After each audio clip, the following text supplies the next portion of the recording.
సినీ రంగంలో block buster హిట్లు సాధిస్తూ స్టార్ హీరోగా మారిన పవన్ కళ్యాణ్ జనసేన పార్టీని స్థాపించి రాజకీయాల్లోకి ప్రవేశించారు.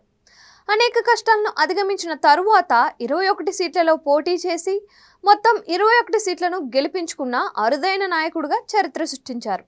ఎన్నికల ఫలితాల సమయంలో దేశం మొత్తం జనసేనాని వైపు చూసింది. సినిమాల్లోనే పవర్ స్టార్ కాదని రాజకీయాల్లో తాను పవర్ స్టార్ అని నిరూపించుకున్నారు.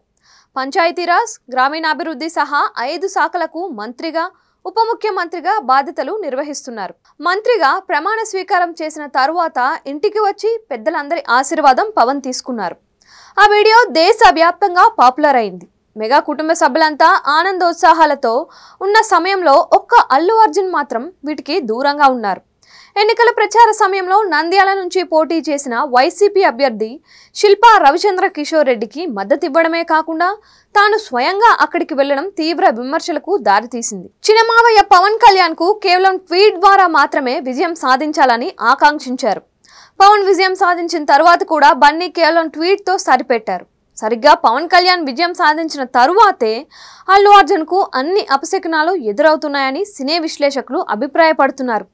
నంద్యాల వివాదం రోజు రోజుకు పెరిగి పెద్దదై మెగా కుటుంబానికి తనకు అంతులేని దూరాన్ని పెంచింది అనే విషయాన్ని అల్లు అర్జున్ ఇప్పటికీ గమనించలేకపోతున్నారని వీరు విశ్లేషిస్తున్నారు.